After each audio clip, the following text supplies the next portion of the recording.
Hey everybody, Rosemary here, and welcome to part 63 of my Umineko Let's Play. In the last episode, had a couple things happen. We've kind of got who I will refer to as the Chick Beato going on a quest to kind of figure out like who Beatrice was and how she can kind of emulate it more in order to, I guess, please Badler and make him not like disgusted by her. Also, definitely focusing more on like the love aspect of the story. The big thing was Kenan actually professing his love to Jessica for the first time. Also learning his name. I think it was like Yoshido or something like that. So that was very unexpected. And Kenan and Shannon basically being like, only one of us will be able to be with our true love. So that seems to be a big central plot point of this. And the most exciting thing, I'm sure what a lot of people have been waiting for, is the return of Erika, as we knew what was going to happen. And she is just right off the bat, not even pretending to be like a cordial guest. She just, I mean, why would she wait? She is here to destroy Badler, and she doesn't want to waste any time. So we are going to continue on with the adventures of Erika and how much she can continue to piss off everybody at Rokenjima. Will we get some murders this time? I don't know. We'll just have to wait and see, but I'm excited to find out, so let's get into it.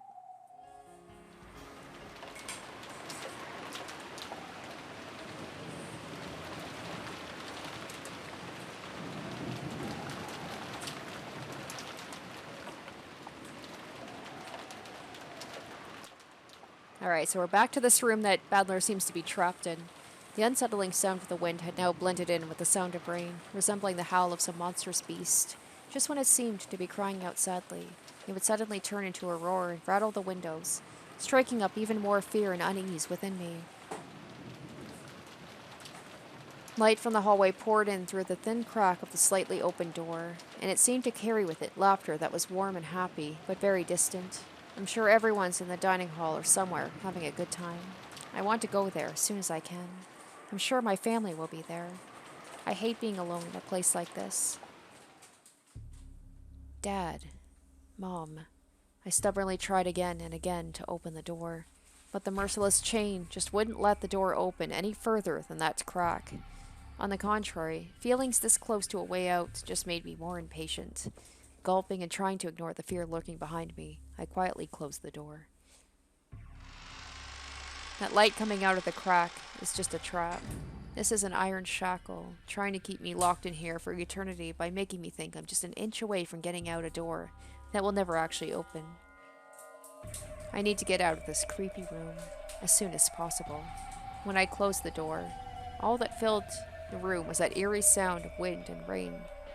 The way the wind picked up every now and then shook the window frames, felt like a monster in a cage shaking the bars. I just realized he said Dad, Mom, and I know he did call Kyrie Mom once, but I'm like, who's to say that this is actually Badler? It's just, that was my assumption based on the fact that the beginning of the episode had Badler basically trapped in his mind, and I figured like this was like a personification of that.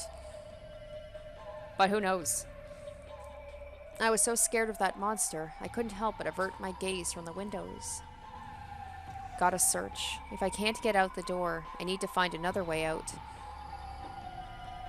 Just to the side of the door was a closet. There was only enough space inside to hang overcoats. Of course, it didn't connect to anywhere outside the room. If this were hide and seek, it would probably be fun to hide in there. However, inside this creepy room, it would be no better than stepping into my own coffin. If I go in there, maybe I won't be able to get out of the closet next. This nonsensical fear sent a massive shiver up my spine, and I closed the closet door in a hurry. There's one door left. When I opened it, there was the bath and toilet. Of course, there was no exit. There wasn't even any windows. If I turned the faucet, water would probably come out and disappear down the drain and flow outside. But I couldn't get out that way. Unless I went into the bathtub with the stopper pulled out of the drain and smashed my flesh and bones to bits. I had the feeling this was the only way out. so the black stopper in the bathtub drain looked extremely terrifying. I tried a lot of things, both mentally and physically, but there really was no way of getting out through the bathroom. All that was left was the windows. The view through the window was pitch black darkness. The fierce winds and rains were slamming against the glass. The darkness on the other side of the window may have been unsettling, but I didn't really care where I went, as long as it was outside this room. However, the window was clamped shut. Right down the middle of the window, which was made to swing open like a set of double doors, were several ugly metal clamps. It was even more unnerving than the chain on the door, like a rough operation scar or on some bizarre monster. The wind and rain slammed against and shook the window frame, making it creak loudly. However, unlike the door, this wouldn't open even a crack. I've had enough. Give it a rest already. What the hell's going on with this room? I've had enough of this creepy room. Enough, enough, enough. It's impossible to go outside except by the door and windows. And compared to that thick door, the window looks like it might be possible to break. I'll smash it. If I swing a chair at it, the glass will probably break. I might even be able to smash the wooden grid dividing up the window. All I need to do is make a gap large enough to slip out of. I grabbed a fancy-looking antique chair and headed back to the window. Ah! I smashed the chair against it. Over and over. The glass smashed with a violent sound, and the frame groaned and creaked. I hit it again, over and over. If I can just break through this wooden frame. Damn it, what the hell? Even though all the glass has been smashed open, even though the cold rain is blowing in and tormenting me, I can't get that frame to break. They aren't iron bars. It's just a delicate wooden mesh. It's fragile enough to make that creaking sound, so why doesn't it break? No, wait, maybe it's close to breaking. What if I try attacking it from another angle instead of just smashing it head-on? I stuck my left hand outside through one of the holes in the broken window, grabbed the frame from the front with my right hand, and tried to break it by shaking it around from both sides. My left hand started to grow ice cold from the frigid winds and rain. As I shook, fragments of glass sticking out from the broken frame poked into me, and my wrist was soon stained with blood. But if I can just get out of here, this much pain is no big deal. But I can't get out. I'm stuck. It won't open. I can't break it. The more violently I shook the frame, the more the glass fragments tore into my left wrist, causing me intense pain. Wait, what's... huh? Ow! Before I realized it, the glass fragments on the frame had grown longer and more spiky. It was as though an ugly beast was trying to chew my hand off with glass teeth. It's not my imagination. They actually are getting longer before my very eyes, and are chewing my hands to bits.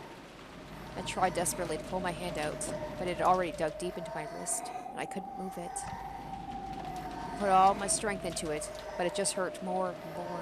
The glass didn't even budge. What the hell? Let go, let go.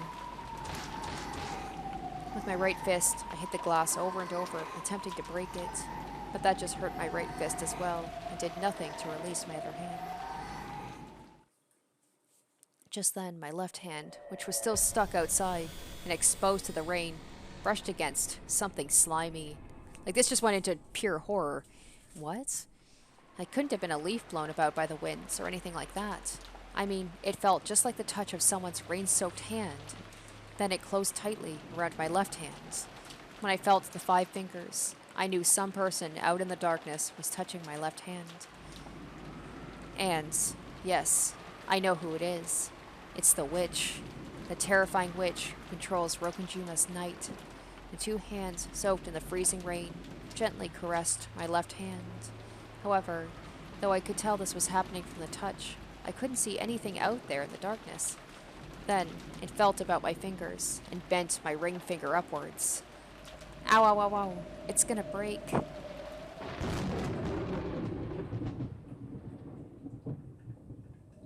At that moment, I saw something in the darkness for the first time. It was white. The darkness grinned and bared its white teeth. Then, that mouthful of eerily white teeth approached my bent back finger and opened wide. Eek. It must have been laughing at me from the darkness. After all, its creepy mouth had twisted upward in a huge grin. I had a horrible idea of what it might be trying to do to my finger. A shiver ran up my spine. I resisted as much as I could, but the fangs of glass wouldn't release my left hand. And then, after giving my finger a playful nibble,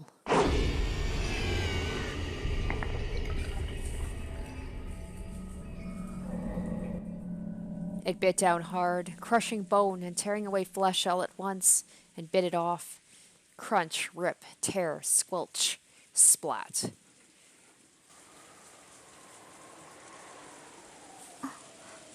今何か聞こえませんでしたか？僕もガタンって音を聞いたような。風で窓でもガタついたんだろうぜ。何しろオンボロ屋敷だからな。そういうのってなんだか不気味だよね。 So we've got Peace Battler out here. Is that like Meta Battler in that room, or is that someone completely different? 本当に魔女が屋敷の中を歩き回ってるのかなって。6年前のガキの頃にはずいぶん怯えて夜を過ごしたもんさ。おー、いる。ベアトリーチェはいる。この廊下の向こうには何があるんですか？あちらには客室がございますが、今は使っておりません。うん、ゲストハウスができたからね。それまでは客室に僕らは泊まってたんだよ。ああ、俺も覚えてるぜ。今日のゲストハウスがあまりに綺麗なんで驚いちまった。まあ新築だからな。私も自分の部屋をそっちに移したいもんだぜ。シャノン、エリカさんの部屋もゲストハウスでしょ？はい、ゲストハウスにご用意させていただきました。で、ゲストハウスは屋敷から離れていると。どんな事件が起こっても互いには聞こえませんね。やれやれ、まだ探偵モードなのかよ。明日の朝全員で揃っておはようって言っただけでがっかりしちまいそうだぜ。確かに、さすがに明日の朝には誰かが減ってないと困りますねえ。それではゲストハウスへご案内します。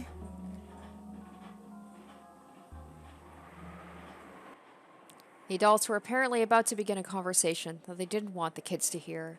The real family conference was about to start. As the kids and Erika followed Shannon on their way to the guest house, they passed through the entrance hall. 外は今が一番の振りのようだね。客までテレビでも見ながら、もう少し振りが弱くなるのを待ってもいいんじゃねえの？ゲストハウスに戻りなさいってママに言われた。 Because we need those feet, we need them separated, right? We need that separation of everybody. It'd be interesting to see what is going to happen, like what the difference will be this time, because it seems, well, Badler is, this time he's not solved the epitaph, he's not in the dining hall with the adults. We're having the kids and the adults separated like what normally happens. ゲストハウスじゃないと怒られる。おお。ゲストハウスの方が落ち着けるぜ。不機嫌な親の声も面もごめん被るぜ。ますますにお膳立てが整っているようで。Erika giggled, an openly indiscreet look on her face. 今傘のご用意をいたします。少々お待ちください。ちょっとずっと気になってました。あの肖像画のご婦人はどなたですか？まあぶっちゃけベアとの肖像画であることは知ってるわけですが。She's not even pretending this time. 前回のゲームでは通り過ぎてしまっただけで面白くなかったので。Erika whispered to herself, but of course no one heard her. こちらは親方様の恩人。Oh god. I'm kind of like Erika. Well, except the difference is I'm just like, I already know this. Can we just move on, please? I want to get to the murders. ベアトリーチェ様でございます。おじい様に莫大な黄金を授けてくれた後宮家復興の恩人だそうだよ。ただのじいさまの中の妄想の魔女だぜ。こいつの亡霊が夜な夜な屋敷の中を歩き回ってるって話らしいぜ。よせよ。俺小さい頃はその話めちゃくちゃ苦手で、この屋敷の夜は苦手だったんだ。そんなこともあったね。6年経った今はどう？すっかり忘れてたが、この肖像画をまじまじ見てるうちにまた怖い気持ちが蘇ってきちまったぜ。ベアトリーチェは怖くないよ。敬いを持っていればね。持ってないとね、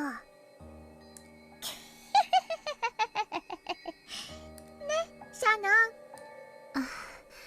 はい、使用人たちの間でもそうささやかれています。夜回りの使用人たちの間でも時折人影を見たとか黄金の蝶を見たとかいう噂が。去年だか一昨年だかに使用人の人が階段から転げ落ちて大怪我してやめたじゃん。あれベアトリーチェの呪いだなんてささやかれてなかったっけ？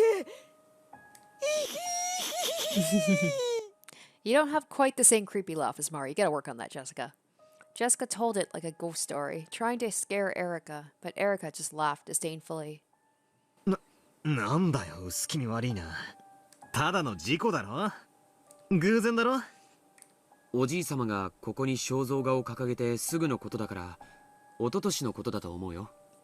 確かまさにここの大階段から落ちて怪我をしたんだよね。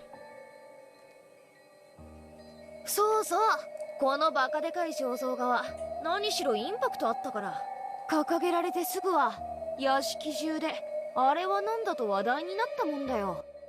I don't know if it was, I'm sure it was mentioned in a previous episode, but I'm surprised that, because they said it was just put up let me just check the log again, like it was just put up the year before last. That seems like it would be up for years.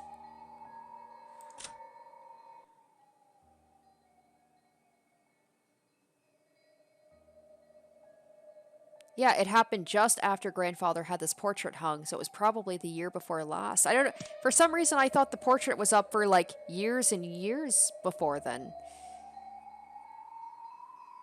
それでその後すぐにここで事故があったもんだから、ベアトリーチェの呪いだってことになってさ。But then Ballard talked about seeing the picture. He's like, yeah, looking at this portrait head on, I can feel that old fear coming back again. But then again, he didn't say specifically like, this picture I saw 6 years ago. He just like it, the story of the witch he remembers. So, okay. ベアトリーチェの階段云々はこの肖像画の後から？いえ、その前からもベアトリーチェ様の霊が歩き回っているという大噂はありました。でもこの肖像画が掲げられてからはもっとそういう話が増えた気がします。今までは魔女ベアトリーチェと聞いても具体的なイメージが湧かなかったからだろうね。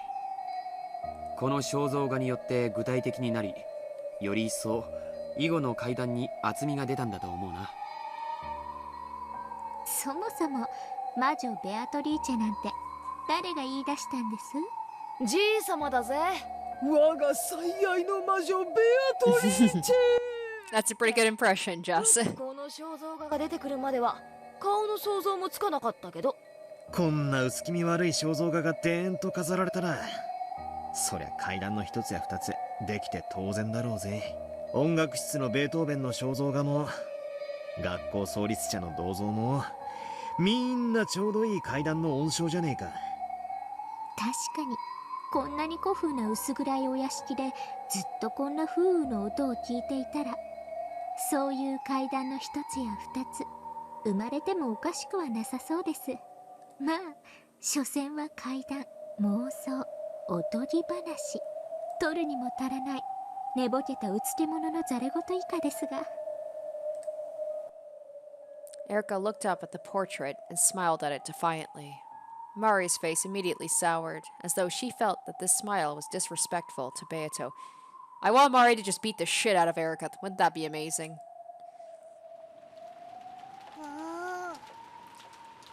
Beat her with your purse. Get that grimoire out and just beat her about with it. ベアトリーチェはいる。そんなこと言ってるときっとエリカに魔女の呪いがあるよ。おや、怖い怖い。魔女の呪い、大いに望むところですよ。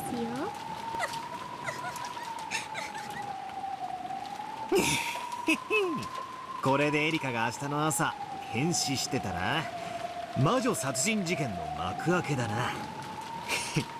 おいおい、お前探偵なんだろ。探偵がいきなり殺されるなんて斬新すぎるぜ。おや、それは困りますね。現場検証に差し支えます。なるほど、ノックスにも探偵を殺してはならないとは書いてありませんし。マリア、いいもの持ってる。ベアトリーチェの呪いを防げるお守り。お守り？そんなのあるのか。After fishing around in her bag, Maria pulled out a string of beads attached to a medal that had a scorpion drawn on it. It looked like a cheap prize from an arcade or something. なんです？魔除けのお守りなの。効果は弱いけれど、これをつけてれば今夜一晩はきっとベアトリーチェの呪いを避けられるよ。他にもクモの巣が魔除けに効くとも聞きました。ベアとはきっと蝶の化身だからクモも苦手なんだね。あれ、それは悪食島の悪霊が苦手な方じゃなかったっけ。熊沢さんが詳しいよな、そういうの。魔女の悪霊少し興味を持ちました。よかったらゲストハウスでもう少し話を聞かせてもらえませんか。こちらが皆さんの傘です。外はまだだいぶ雨が強いのでお気をつけください。 Shannon handed out the umbrella she had brought. Everyone headed towards the front door.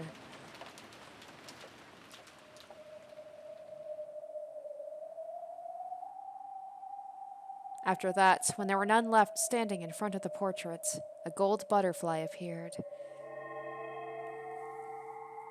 Then, expanding out into a spray of gold, it took a human form. In the hall, empty now that the children had left, Beato stood alone and silent, looking up at her own portrait.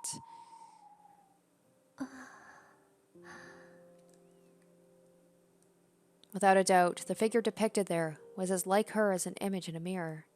However, it felt as though its eyes and expression were just a little different from hers.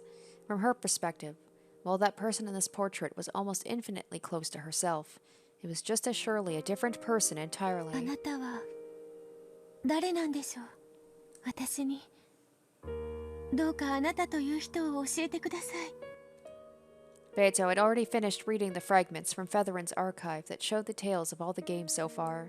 However, the witch called Beatrice, who had been depicted in them, had been so vastly different from her. At the very end, it looked as though that witch and battler connected just a bit as adversaries. But for the most part, Beatrice had just bullied and bullied Battler in nearly all of the tales. Even though this was about her, she had no idea why Beatrice had tormented Battler so much when she had supposedly been born for Battler's sake. All she had learned from Featherin's archive was that the former Beato was a completely different person who defied understanding. あなたに何があったのですか。私はあなたの卵、そしてヒナ、あなたの翼はお父様のためにあったはず。それがいつ片翼をもがれ、あのように変わり果ててしまったのですか。 She had also been listening to the conversation Battler and the others had just been having. Beatrice can't handle scorpion charms. Beatrice can't deal with spider webs. It wasn't as though she'd like to touch either of those if she had the choice, but nothing bad would happen if she did. Was being perfectly fine around those proof she wasn't Beatrice? Even though it was about herself, she didn't understand at all. So she quietly gazed into her own eyes on the portrait. It felt as though the truth hid behind those eyes. Beato slowly approached the portrait, and then she lightly touched it.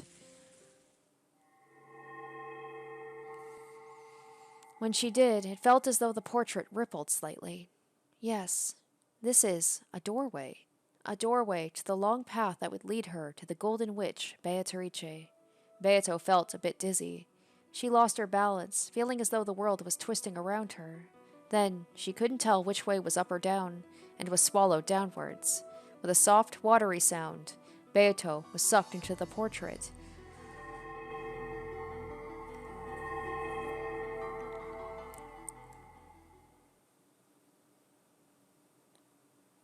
The world inside the portrait was pitch black. However, there was nothing unsettling about it. It was a comfortable darkness, like when you put your head under the covers in bed at night. Beato realized this was the world inside herself. So despite the darkness, she felt a warm embrace.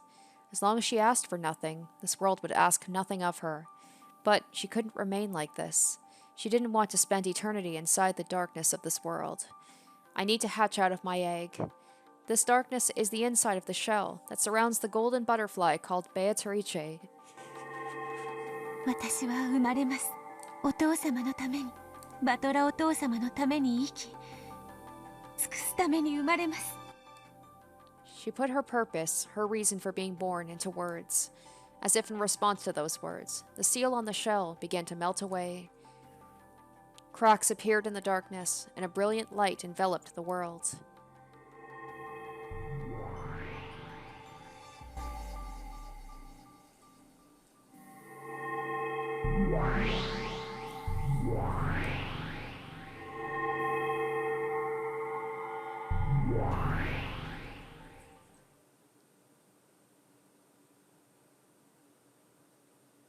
And so Beatrice was born. Does she oh, well, okay. There I stood, along with another me. For a second I thought the me in front of me was the real Beatrice, the one I wanted to be more like. However, she was looking back at me with the same bewildered eyes, so I realized that wasn't quite it. That's right, I wasn't the only one born from the egg. She was also born. My twin? No, it feels a bit different. How can I put it? Both of us are lacking something and immature. Yes, both of us are chicks, but we are also fragments of the true Beatrice. It felt as though the two of us together could become the real Beatrice. No one explained this to us. However, we naturally understood. I decided to talk to this other me. Unless I get to know her and become one with her, I won't be able to become the Beatrice Father desires. In other words, the thing Father wants from me, and was so heartbroken to find missing, must be something that she has. こんにちは。 Oh, that's a face. The Beatrice with her hair down looked at me dubiously several times, then finally spoke. どうしてわらわと同じ顔？ She used the word warawa, oh my gosh, to refer to herself, just like the true Beatrice. Let's just take a look at that. The pronoun that Beatrice used throughout episodes 1 through 4 to refer to herself, historically, warawa, was a word used to refer to handmaids, chambermaids, and children, including errand boys and girls. The pronoun wara was derived from these meanings, was therefore a humble one, used mostly by women. I do not remember this at all. Then again, did she? Oh, I guess so, yeah. However, in the context of modern fiction, the use of wara is stereotypically associated with noble women from olden times. And the anachronism of this choice of pronoun can have the secondary effect of imparting an imperious air on a character's speech. In this sense, it is a perfect fit for Beatrice, an important part of the role language that makes up her character. Okay. It looks like she really does have something that I lack. It's like the different parts of her coming together. それは私にもわかりません。わらわは黄金の魔女ベアトリーチェ。 Yeah, she sounds like the real one. Quote-unquote real one. Or at least the one that we knew. So let's see if it updates here. Beatrice the Elder, a mysterious witch who existed even before the rules. She has the same name as Beato, but she was not given the purpose of devoting herself to Battler. A mere shadow of a witch sealed away by Kenzo. She spends her days pulling small pranks and clearing away the anti-magic toxin for the sake of her resurrection. Has many things in common with the evil spirits of Akuji. Oh my gosh, sorry guys. Akujikijima, such as a fear of spider webs. She was the one who gave Shannon the golden butterfly brooch. So these are like the different facets of Beatrice? そなたは私もベアトリーチェです。後ろ宮バトラに仕えるために生まれてきました。わらわは黄金の魔女にして六軒島の夜の支配者。後宮バトラは知っているがあのような小僧になぜに仕えねばならぬのか理解に苦しむ。 I realized that the thought I'd had a second ago, that together we could become the true Beatrice, must really have been true. Though the person in front of me does have the part that makes her a witch, which I lack, she does not possess the mission to live for Ushurmiya Badler's sake. She has what I do not, and I'm sure I have something she does not. 私たちはきっと二人で一人の存在なんです。双子みたいなものだと思います。いいや違う。そなたはわらわの妹だ。わらわはそなたが生まれるよりずっと前からここ。そうだったんですか。I was born later, so does that mean the mission to live for Ushurmiya Badler's sake was born later on? However, I don't think my existence is something quite as faint and intangible as a mission. I have enough of a personality to think and act as I'm doing now. So the witch Beato and I are separate people, both of us possessing something the other lacks. In that sense, maybe it's fitting for us to call ourselves sisters, as she says. 私はあなたのことが知りたいんです。わらわも知りたい。そなたもまたわらわであることは理解している。そしてなぜにそのような言葉遣いでありバトラに仕えねばならぬのか。そしてどうやらそれを理解せぬ限りわらわたちは互いに未熟らしい。私は完全なベアトリーチェになりたいんです。わらわはそなたが生まれるまでこれで完全な存在だった。しかしこうしてそなたが現れた今、そなたを受け入れるのがわらわの定めであるように思う。わらわもまたそなたのことを知りたい。 The witch Beato's tone was very slightly arrogant, matching with her self-proclaimed status as the older sister. Like when I read out Wara, I can't say that word. I was like, what? But then when I hear it in her speech, she does say it a lot. I was like, that word sounds familiar. And now when I'm hearing her speech, I'm like, oh, she does. She does say it quite a bit, actually. But I never picked up on it because I don't know Japanese words and, how they're used in language and stuff. So it's interesting. However, since we both realized we were the same person, there was no need to be unkind.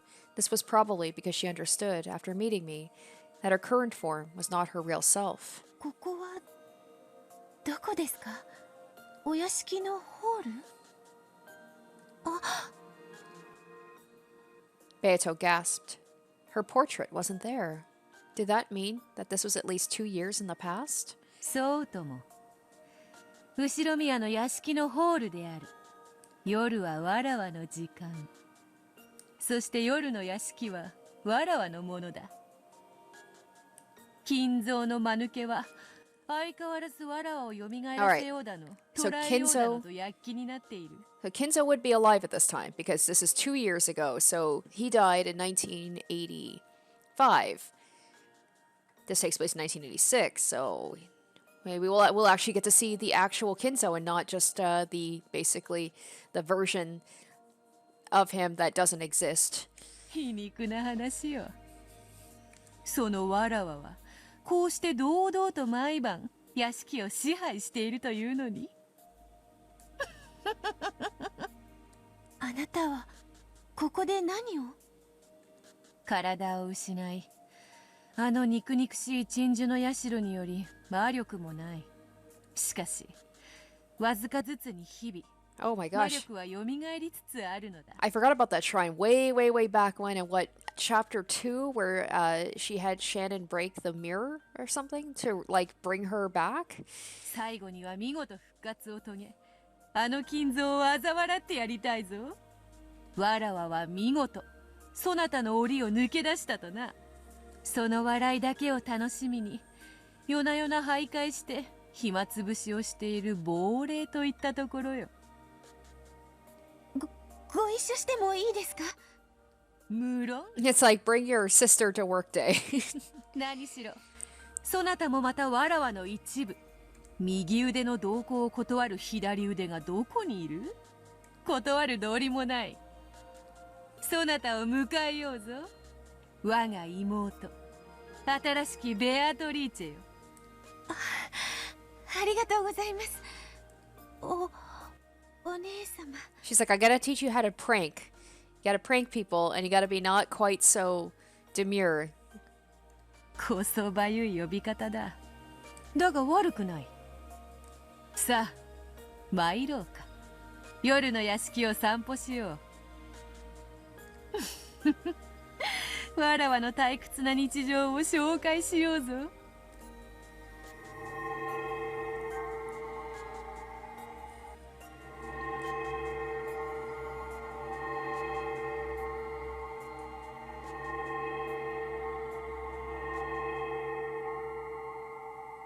The two Beatrices changed their forms into two gold butterflies and fluttered silently into the depths of the shadowy mansion. "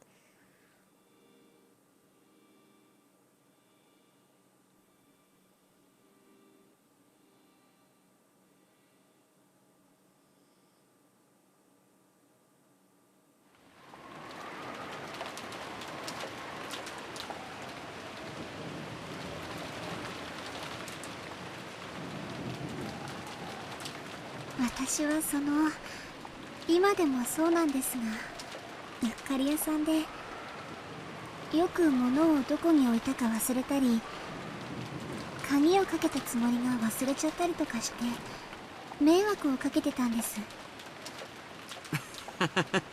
昔はよく夏日おばさんに怒られてたね。でもシャノンは途中から克服したんだぜ。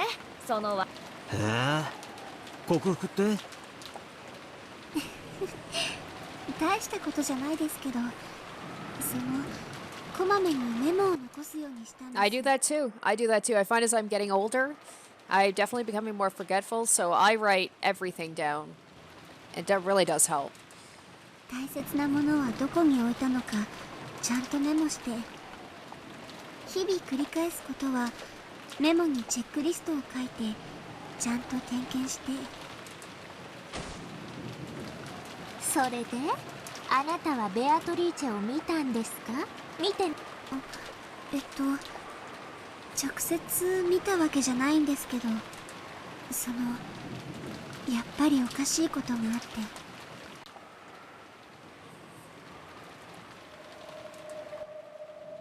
She was talking about a certain summer night. It was when Shannon was doing the nightly routines. From her perspective, it was a ghost story. From the witch's perspective, it was just the story of a little summer night's prank. "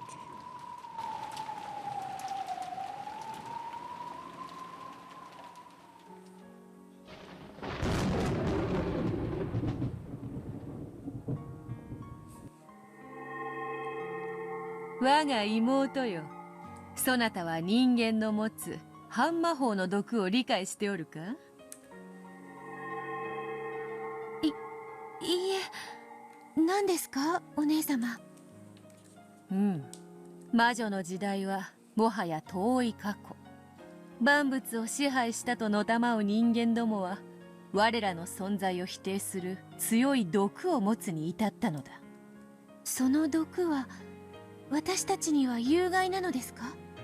極めて危険だ。浴びれば立ちどころに我らの姿を蒸発させてしまうだろう。しかし不幸中の幸いなことに我らの存在は未だ極めて希薄だ。そのおかげで毒の影響も甚大ではない。せいぜい一時姿を霞にされてしまうくらいだ。しかし好んで浴びたいものではないということですね。その通り。さすがはわらわ。理解が早い。The older sister appeared to be haughty at first, but perhaps because she was so happy to have met her double and little sister, she was more than willing to teach her anything she wanted to know. The first thing she taught her was they were witches, a different type of being than humans. Beato had thought she wasn't a witch because she couldn't use magic, but apparently she was still a witch nonetheless. Then she was taught that witches such as her, unlike humans, were bound by various restrictions. The greatest of those restrictions was the anti-magic toxin possessed by humans. つまり簡単に言えば、人間の視界に入ってはならないということですね。その通りだ。人間の目は毒を放つものと同じに考えよ。奴らに見られるということは身を焼かれるのと同じことだ。それには劣るが、聞かれること、気取られることすらも毒を含む。私たちは人間に近づくだけでも大変なのですね。Wasn't father a human? Why am I not burned by father's toxin? 我らが魔力を蓄え、それを人間も認めたなら、その毒は限りなく軽減される。すなわち、我らの存在を認めさせることが、人間たちから毒を失わせ、再び彼らの前に降臨することもできるというわけだ。なるほど。今の私たちは基本的に人間たちのいぬ間のみに存在できるわけですね。魔力がまだまだ足りぬわらわたちは、人影に怯え、物陰にこそこそと隠れる野良猫にも劣る存在というわけよ。The main goal of the older sister was to gain a large supply of magical power and be revived as a great witch strong enough to have no fear of the anti-magic toxin. For that purpose, she had wandered around the mansion night after night, striving to regain her magical power and reduce the anti-magic power of the humans. The powerful previous Beatrice, whom she had read about in Featherin's library, had appeared openly in front of humans and had even toyed with them at will. According to her big sister, such a level of power was most impressive. 人前に堂々と姿を現し、魔法を自由自在とな。わらわとて想像もつかぬ大魔女の境地よ。それがわらわたちの未来の姿だというのか。はい。お屋敷の人間たちの前に堂々と姿を現し、魔法や眷属を次々に召喚できる、まるで絵本の中の魔女のようですらありました。夢のある話だ。それがわらわたちの未来ならば、努力に励む張り合いがあるというもの。そうですね。それでお姉様、そのための努力と、こうして窓の鍵を開けて回ることにどんな関係が？ It was the middle of the night. They were following behind servants who were checking the locks on the doors and windows and undoing those locks after the servants thought they had locked them. It felt more like a child's prank than the work of a witch.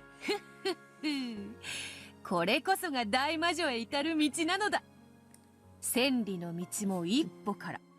Sadako is a witch, basically. It's just little pranks. その一歩は、下せぬ者の目には、時にあまりにみすぼらしくも見えよう。しかし、これは偉大なる一歩なのだ。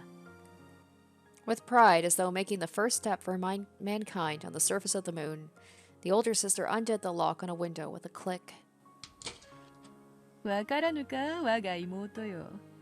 これしきのことが、なぜに偉大か。いいえ、お姉様、よくわかりません。The older sister closed her eyes lightly, smiled, and opened the unlocked window a crack. Cool outside air flowed in, making the curtains flutter. あえて人間の毒に満ちた言い方をしよう。本来この島に我らはいない。さらに言おう。今この廊下には誰もいないのだ。なのにこうして鍵が開き窓が開く。それがどれほどの奇跡であり魔法であり、そして我らが存在する証であるか。そなたにもこの風の涼しさがわかるはず。わかります。涼しいです。風の涼しさ、柔らかさ、そしてそれになびくカーテンが髪をくすぐる感触、そのすべてが我らが確かにここに存在することを教えてくれるのだ。そして私たちが確かに存在した証をこうして鍵を開けることで示して残せる。だから鍵をわらわは開けるのだ。Of course, it wasn't just small pranks like opening a window. She could also smash windows and vases, or leave behind strange fires and mysterious scribbles. In fact, one time she actually did play a large-scale prank in the kitchen, piling up kitchenware in an eerie manner and leaving behind a bizarre scribble, which scared the servants considerably. And now we're going back to magic again, and if magic exists. It had been a complete success. It had been truly terrifying, and she had succeeded in making the servants acknowledge the existence of magic, weakening the anti-magic toxin. However, she chose to make her presence known by unlocking windows. By doing this, she could release herself from the restrictions imposed by the human's toxin. いつかはわらわはわらわとそなたは一つの魔女となり六軒島のすべてを支配するだろう。その時こそ我らはすべての自由を得て自在に羽を伸ばすことができるのだ。We won't have to be afraid of anyone's gaze anymore. We'll be able to fly wherever we wish, disappear whenever we want, laugh however we like, prank however we like, talk with anyone we want to. Humans might ask things of us from time to time. They might fight with us or play with us too. What wonderful things for us frail creatures who cannot appear before anyone to look forward to. 今はいたずら程度に過ぎん。しかしこれの積み重ねによって我らは存在する証を少しずつ得ていく。すでに使用人たちはわらわの存在を夜の支配者魔女ベアトリーチェと呼び、その存在をわずかずつだが信じ始めている。信じれば信じるほどその人間の半魔法の毒は失われていく。I see. So, this means that Father has no anti-magic toxin. And that's because he truly believes in the existence of the witch I am, without any doubts. I finally realized that, though I thought him to be cold, Father did possess a kindness that couldn't be seen. 早く大魔女になってみんなの前に現れたいですね。やがては誰の前にも堂々と姿を現すことができるだろう。それを重ね、さらに存在を信じさせ、やがては魔法さえ披露し、我らはそなたが話してくれた大魔女として六軒島に君臨するのだ。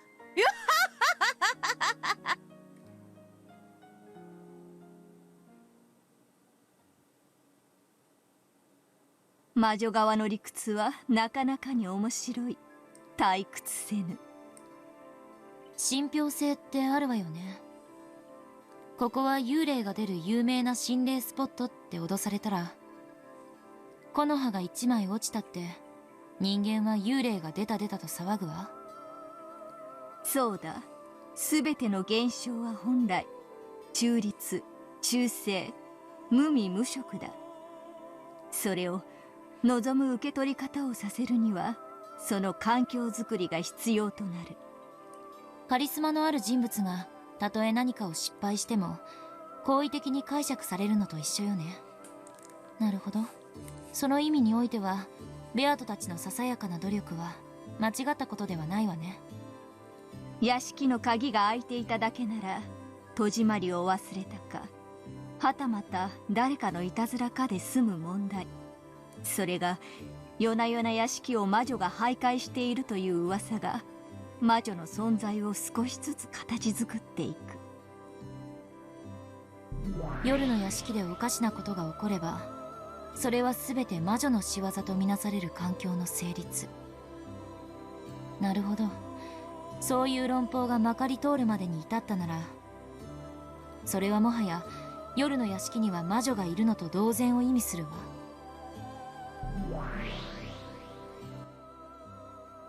After the Beatos finished their mischief of unlocking and opening the window, they enjoyed the coolness of the wind and the brightness of the moon, then became gold butterflies and disappeared into the darkness.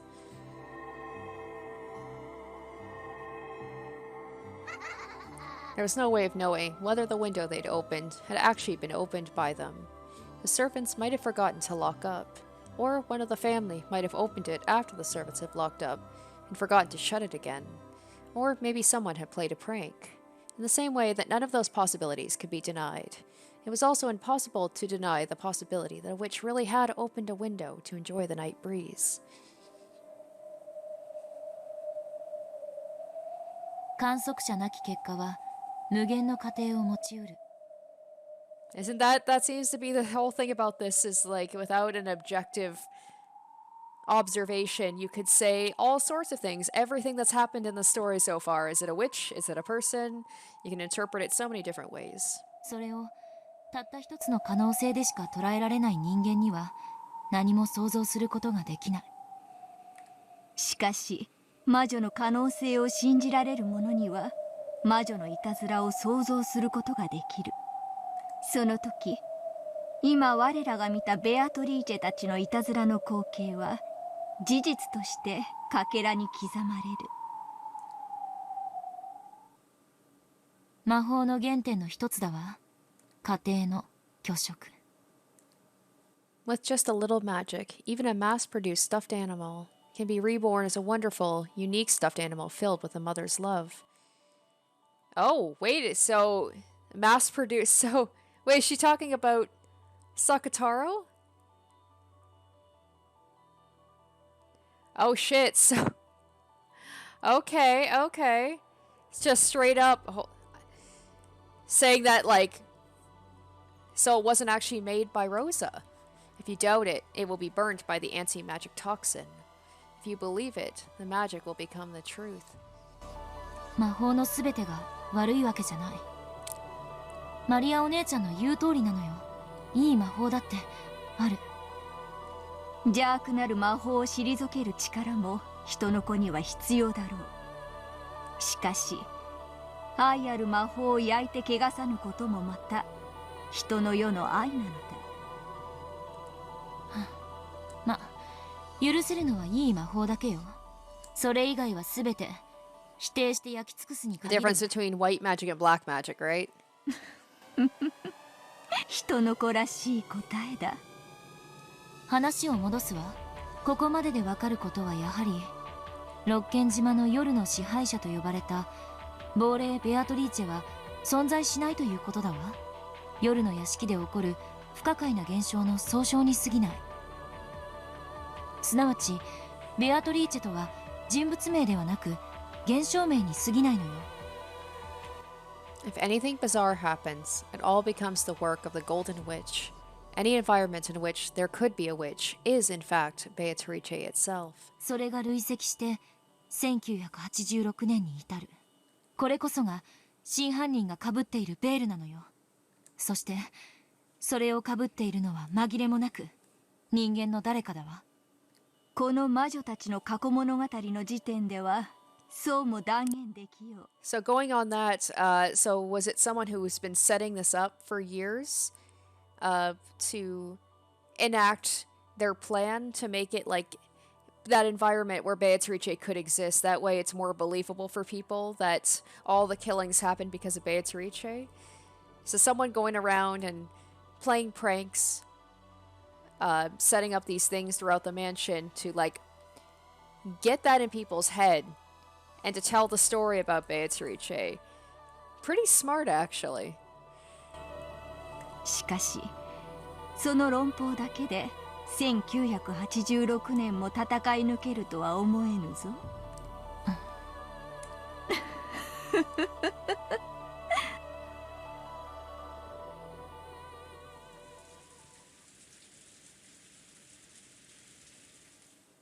バカバカしい。そんなの誰かが戸締まりを忘れたに決まってるじゃないですか。それを言われると、でも一度や二度のことじゃなかったんです。それはつまりあなたが一度や二度どころじゃないくらいに、何度も戸締まりの確認を忘れるドジで間抜けでアンポンタンな使用人ってことじゃないんですか？シャノンだけじゃないよ。他の使用人の時にもいつも同じ窓が開いていたんだよ。私も母さんに夜に廊下の窓を開けっぱなしにしたことはないかって聞かれて、そんなのやってないのになんだか怒られたぜ。チェッ。ベアトリーチェもきっとお月見がしたかったんだね。Now, this is something that would be a lot easier if security cameras were a more prevalent thing back in 1986. Just set one up in that hallway without telling any of the servants in case it is a human. Or not just the servants, but like everybody in the house. And things would be solved very quickly. 何度も同じ窓でそういうことがあると薄気味悪いよな。それに厨房の料理道具が積み上がってて不気味な魔法陣だかの落書きがあったってのはもっとヤバいだろ。血みたいなもので不気味な魔法陣が書かれていたって話で、それ以来厨房の見回りも怖がられていて。その厨房の不気味な魔法陣事件、目撃者は誰ですか？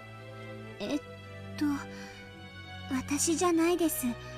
私は多分辞めちゃった使用人の子に教えてもらったはずです。I don't know if that's just Shannon's way of talking, or she's hiding something. But I don't know, she just sounds a little sketchy when she's like, oh, well, the person you could talk to, they don't work here anymore, so. その日は私の勤務日じゃなかったし。つまりはそういうことです。心霊スポットに尾ひれがつくように、あなたたち使用人も夜の屋敷の階段を少し面白がったりはしていませんでしたか？あなたがそうして魔女が存在するかのように語り、それを伝染させているように。つまりベアトリーチェの仕業ということになってる不気味な出来事は全て何かの偶然か事故、あるいは面白がって誰かが捏造した根も葉もない噂話と、そう言いたいわけか。そういうことです。ベアトリーチェなんて存在するわけがないじゃないですか。ベアトリーチェはいる。バトラさんはよくご理解されているようですね。そういう名の人間、あるいはそう自称して何かを行った特定または不特定多数の人間は存在するでしょうね。I wonder if Maria is gonna get pissed at her, yell at her. しかし私たちが期待して妄想するような黄金の魔女ベアトリーチェなんていう存在は全くにもってありえません。Yep. ベアトリーチェはいる。会ったことある。へえ、その話を詳しく教えてもらえませんか？あなたはベアトリーチェに会った？そして魔法を見せてもらったとでも言うんですか？ And then Erica's like, time to ruin this child's life. And like her whole worldview, like, I'm just going, it's basically like telling a kid that Santa doesn't exist. I could see Erica's the type, like, if she was, you know, like a young kid telling all of her classmates, like, oh yeah, Santa doesn't exist, and I'm smarter than all of you, that I figured that out, and you didn't. いつも会ってる。六軒島に来るたびに会ってるもん。そしていつも楽しい魔法を見せてくれるの。Denying the existence of the witch would always have the immediate effect of infuriating Maria. However, Erika, who didn't know to avoid this topic, had challenged her head-on. But no matter how Maria tried to smooth over the matter of Beatrice's existence, she stood no chance of defeating the ruthlessly intelligent Erika in an argument. George and Jessica hurried to calm Maria down, but Maria's anger could not be settled by this point. グッと魔法を使って見せたんですね。それがどんな魔法か具体的に教えていただけますか？いつも魔法でお菓子をプレゼントしてくれる。ベアとは魔法でお菓子を生み出すことができる。ポケットから出しただけじゃないんですか？違うもん、魔法だもん。すごいんだよ。空っぽのカップの中からいっぱいのキャンディーが湧き出したんだもん。へえ、そりゃすげえ魔法だな。そうだね、確かにそれは魔法だ。そうだよ、魔法だよ。本当に空っぽだったもん。ちゃんと中を確認したもん。はあ？中を確認したもんって何の話です？エリカさんもよせって。子供の話じゃねえかよ。それよりエリカ様、紅茶のおかわりでもいかがで？ Oh. ノーサンキュー。 Oh, what's going on here? 今大変知的な話をしています。 Did she like knock the tea out of Shannon's hand or something? 外野は黙っているように。もっと具体的に教えてください、マリアさん。カップの中をちゃんと確認したとはどういう意味ですか？幸いここに今ひっくり返って中身が空っぽ Oh, に she な did った too. ばっかりの紅茶のカップがありますし、どうぞこれでその時の状況を再現してくださいませんか？さあお願いします。さあ。 After holding the cup of black tea, which she had just overturned and was still dripping upside down over the table, Erika slammed it down hard and slid it over to Maria. Erika's eyes glowed repulsively, like those of a snake about to snap up a frog. Those eyes were ice cold and had a madness in them that made one want to avert their gaze. On the other hand, Maria was glaring furiously, her whole body shaking uncontrollably in the greatest expression of anger that a human can manage. The look on her face was frightening, not at all something one would expect to see in a 9-year-old girl. Oh, are we gonna have the return of creepy Maria? Haven't seen her in a while.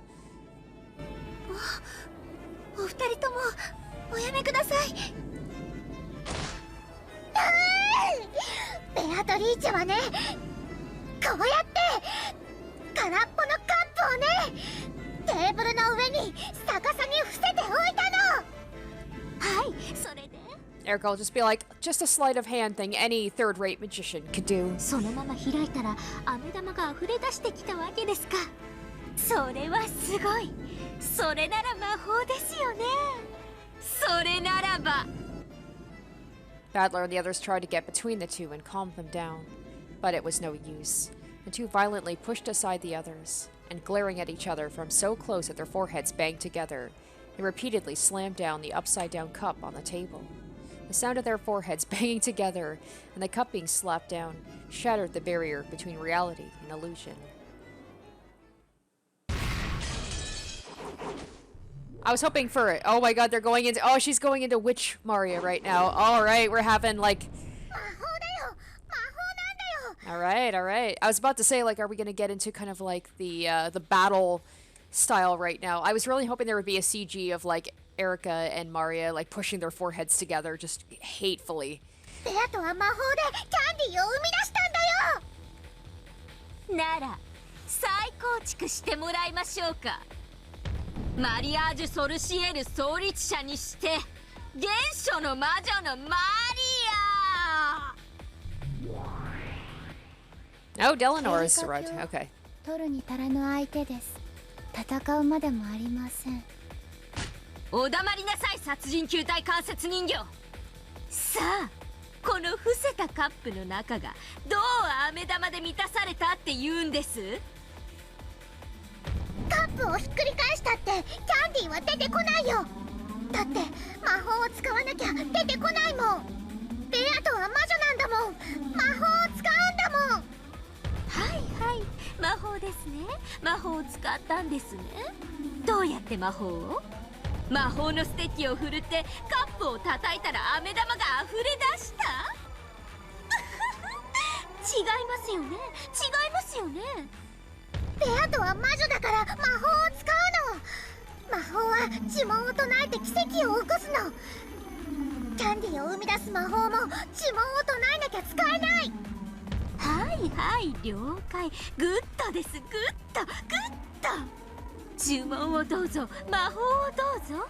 さあさあ、どんな呪文を魔女はどんな風に。さあさあ、思い浮かべてごらんなさい。カップの中にキャンディーがいっぱい。そんな素敵なところを思い浮かべてごらんなさい。へえ、それでほら、カップの中にはキャンディーがいっぱい。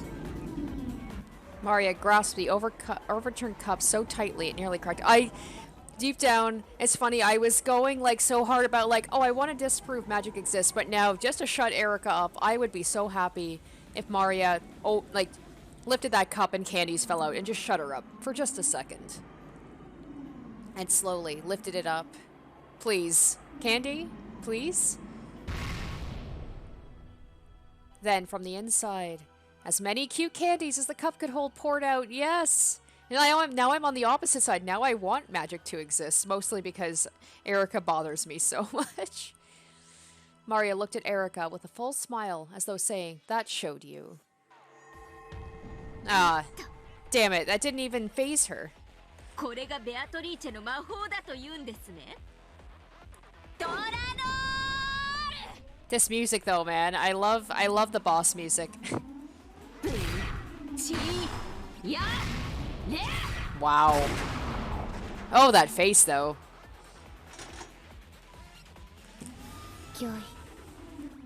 Even Delanor is like, this is like shooting fish in a barrel. This is just... It's like Erika is so angry that Badler beat her that she's just picking on small fish that she knows she can defeat. Just to, like, get some of her ego back. ベアトの魔法は誰にも否定させない。だって魔法は魔法だもん。魔法なんてありえません。あなたがありもしない嘘話をしている可能性があります。 Is Mari gonna use a red truth? That would be amazing if she 復 did. 唱を要求です。 Because she's a witch, right? これに応じぬ場合、ノックス第7条に違反です。応じるよ。これは真実だよ。これは Yeah, she 本当の did. 話。 She can use the red truth, okay. テーブルやカップに細工があって実は手品だったなんて、そんなオチはありませんものね。それは違反ですもんね。秘密の仕掛けと細工はノックス第3条に違反です。ただしその伏線が示された時のみノックス第8条により許されます。 Nox's third commandment prohibits hidden doors and devices that have no clues pointing towards them. However, by presenting foreshadowing and clues that point towards the existence of said devices, Nox's eighth commandment allows them to be used. そんな細工は何もない。ただのテーブルとカップだよ。だから手品じゃない魔法だよ。 And the thing about the red truth is it's absolute truth, right? It's not just truth that because Maria fully does believe in magic. She's not just saying it in red because she fully does believe that, like, this is the truth. That's it's like you think I would know about the red truth by now. Like, Maria, she's not trying to deceive. She truly does believe magic is real. So, like, does her red truth, is that her point of view, or is that objective truth, you know? 了解です。ノックス第9条によりマリア教の魔法目撃は認められます。そうですよね。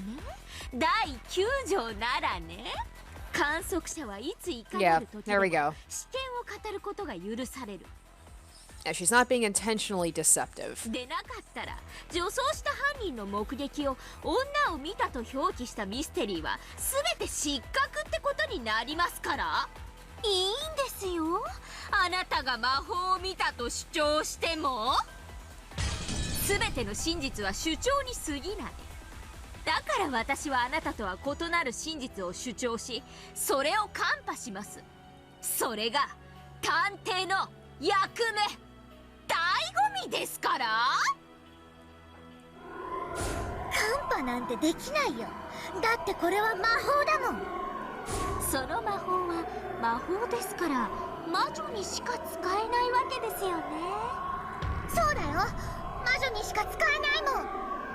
では人間の私にも使えてしまったら魔法ではないということになりますね。お前なんかに使えないよ。ベアトにしか魔法は使えないもん。なら私がやってみせようじゃありませんか。この空のカップの中に飴玉を生み出してお見せします。やれるならやってみてよ。無理無理、無駄無駄。人間にできるわけがない。なら期待ご期待こうご期待。さあここに空っぽのカップがありますよ。よろしいですか。よろしいですね。それをこうしてテーブルに伏せます。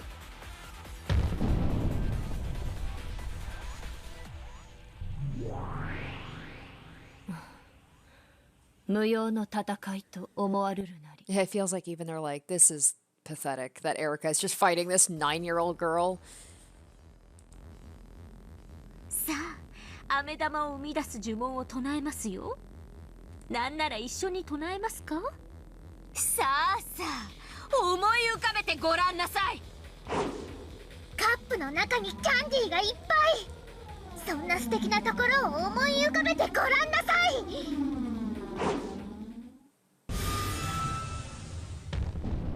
ストップ。マリアさん、どうしてあなたは呪文を唱えるときに目を閉じるのですか。Ah, because she's like, because Beato taught her, whoever Beato is, taught her to close her eyes. That way it'd be like so easy. Now I'm just trying to think of all the other times, like when at the very end, when Beatrice had Maria, like the first episode, the end of the first episode, when she had her face the wall and just like chant until it was over. Oh no, Maria. 魔法の奇跡をどうして目撃しないんです。人間は半魔法の毒まみれだからだよ。卑しい人間が見てたら魔法の奇跡がかき消されちゃう。だから卑しい人間が魔法を使う時には目を閉じなきゃいけない決まりなの。なるほどなるほど。 Okay, so that's with humans performing 人間の魔法に対す magic. るお作法了解しました。つまりあなたは魔法の瞬間を目撃したことは一度たりともない、そういうことですね。さあ出来上がりです。どうぞカップを開けてみてください。 So I bet if I went back and I saw all the times where Maria saw the magic, she didn't actually see it happen because I don't know if it was outright implied or if like this is information that we can take now and go all the way back. So to know like all the times that she saw these things happen, she was closing her eyes. 私がキャンディーを生み出す魔法を使いましたから。魔女をバカにするお前なんかにキャンディーの魔法が使えるわけない。ではもしもうまくいってましたらお慰み。 After glaring at Erika with the utmost of malice, Maria slowly stretched her hand out towards the overturned cup. There was no way that Erika, someone who made fun of witches like this, could ever use magic. There was no way there'd be candy there. Which means there totally will. どうです。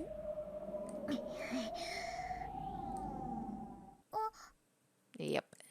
And there, in a cute wrapper, lay a single candy. That's just one. That's one. She said a whole bunch of candies. これが魔法ね。 Erika smiled gently.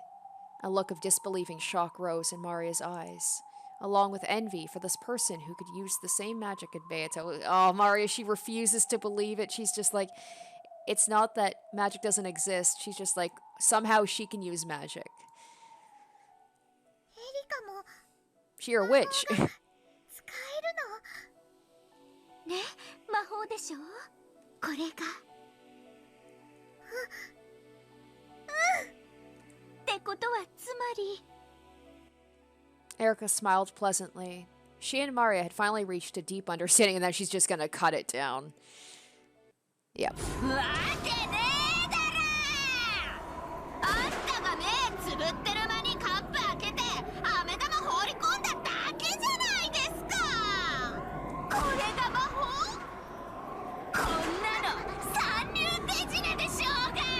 やっへー。 Wow. これがまず探偵としての青き真実です。そして重ねて真実の魔女としてくれてやります。赤き真実を。あんたの言う飴玉の魔法はただの手品。ベアトリーチェとかいうエセ魔女が魔法と称して見せた単なる手品。つうかあんたこの程度の手品で騙されるわけで、あんたの主観が語る魔法なんてね全く信用できやしない。あんたが魔法だと思い込んでるものは全てあなたが種に気づかないだけの手品に過ぎません。魔法なんてあるわけない。存在するわけな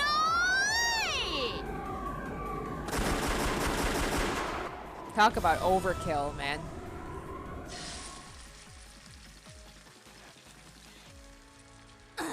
Wait, what?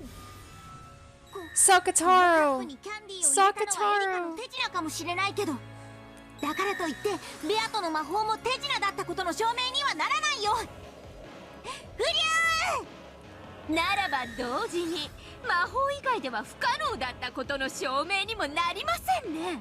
この腐れぬいぐるみが。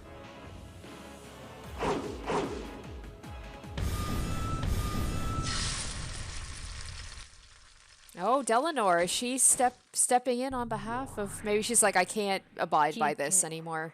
謹んで申し上げ立てまつる。無用の勝負、これまでと知りたまえ。この紙切れどもがいいところで邪魔を。これで十分です。カップの中にキャンディーを表す魔法についてはマリア教に手品であっても魔法だと誤解する可能性があることが示されました。よって魔法であるとの主張は却下されます。でもマリアの時は本当に魔法だったかもしれないよ。手品が存在することが魔法を否定することにはならない。エリカ教、お見事です。見事マリア教の魔女幻想を打ち破りました。 I feel like even though Delanor has no, like, inflection in her voice, I feel like there's some sarcasm. There's like, good, congratulations, crushing a little girl's dreams. Are you proud of yourself? And she's like, I am. Witch illusions are an attempt to make others acknowledge the existence of magic by claiming that something would be impossible without it. That is the attack used by witches. If someone can argue back and say it would be possible without magic, the witch illusion is defeated and the witch must retreat. The magic that Maria claimed to have seen had the possibility of being a trick, so it was unqualified to be acknowledged as magic. That was only the result of this battle. It was still too early to bring the fight into the domain of denying everything else Maria believed in, the existence of Beatrice, witches, and magic. However, battles will always end instantly when your opponent surrenders. Erika had wanted to hit Maria with everything at once, defiling the witch and magic she believed in, and crushing it without a fragment of compassion. あと一歩で波が引いた後のまっさらな砂浜みたいな無垢なハートをズタズタに引き裂いてやれたのに。残念です。今日が覚めました。これで満足？ Erika grumpily punched the arm of Delanor's that was restraining her. However, that cold, hard, marble-like arm just made Erika's hand hurt. 外交官特権。この勝負はもうおしまい。近景、外交官特権、了承する者なり。意図大人げない戦いと知りたまう者なり。何か言いました？何も。引き上げましょう。マリア教など所詮はエリカ教の敵ではありません。この程度の雑魚見逃したとて問題はありますまい。そうですね。子供の夢を引き裂くなんて、私も随分と大人げないことしちゃったものです。本当にごめんなさい。私にしてはエレガントじゃなかったことをお詫びします。行きましょう。Erika's group turned their backs on Maria, who was still crouching down limply. However, as detectives and famous mysteries have always done in the past, Erika clapped her hands, stopped, and turned around. そうそう。いかがです？ただカップが伏せてあるだけで、フルドエリカはこの程度の推理が可能です。いかがです皆様方。Erika's merciless words gouged themselves into Maria's heart once more. Couldn't go without having the last word, eh?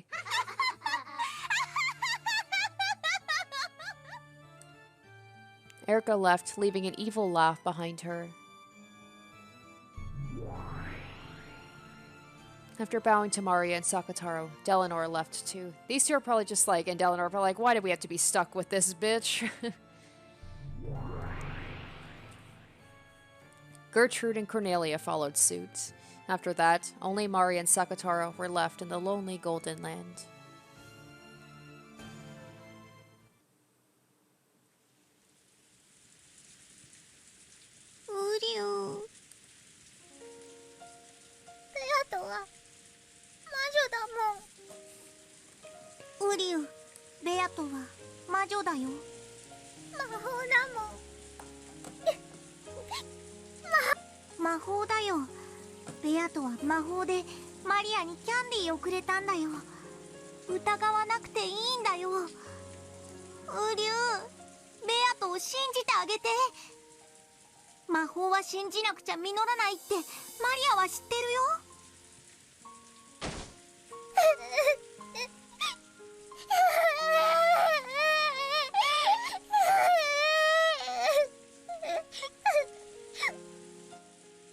In the middle of an ice-cold drizzle, which had started falling at some point, Maria sobbed.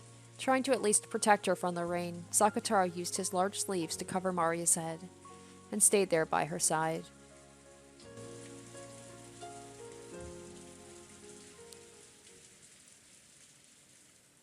Sa, 行こうマリア。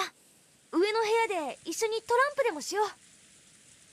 エリカさん、僕は今のやりとりはあまり大人として尊敬できないね。どうもすみません。私もまだ子供なもので。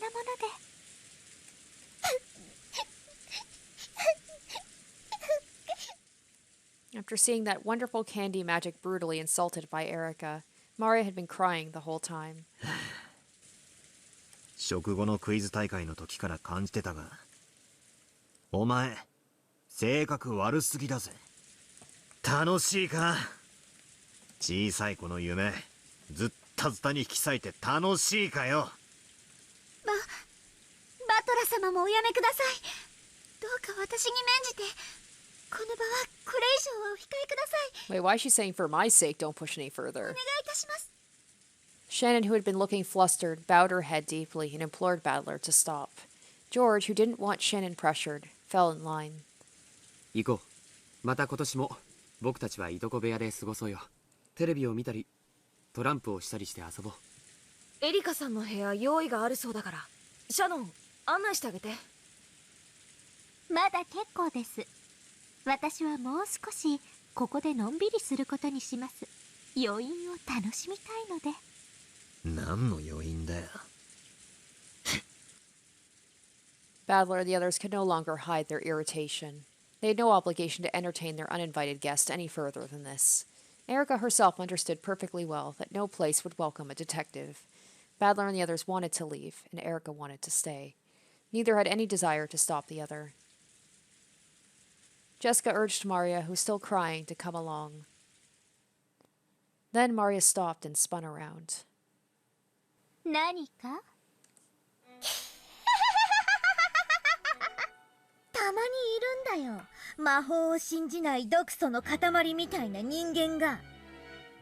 私のクラスにもお前みたいな男子がいくらでもいるよ。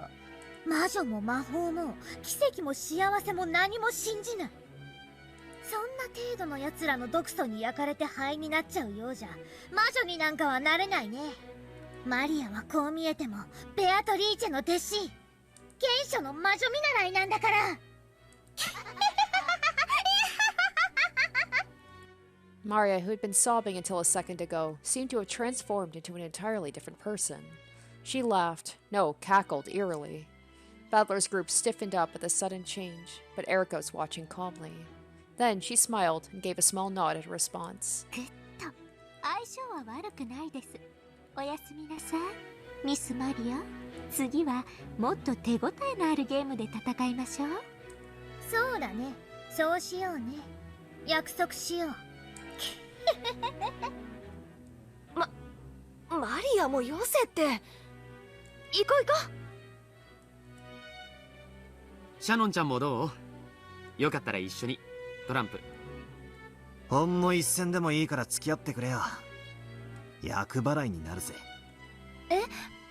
ああ、じゃあちょっとだ And け。 just like a weird response from Shannon there. Now where's Cannon at too? Is he in the other house with the adults? Shannon couldn't remain in the suffocating lounge any longer either. In part apologetic and in part trying to escape, she followed after Battler's group. After that, Erika was the only one left in the lounge. Still wearing a thin smile, she tapped a glass with her finger. There was a light chink, a surprisingly boring sound.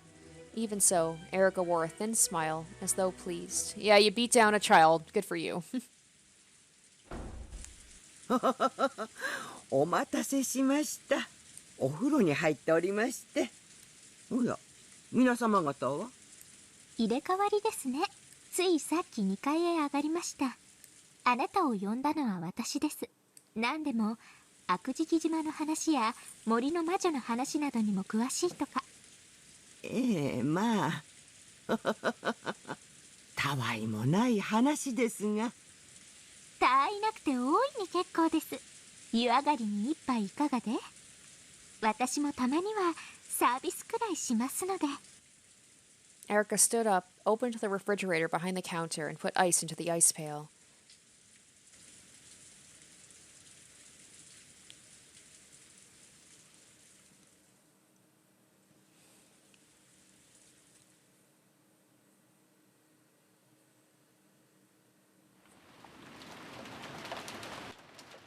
Ooh, the lovers. Is this going to be Shannon and George, or is this going to be Jessica? Oh, it's the Arbor, so... エリ Yep. カちゃんか。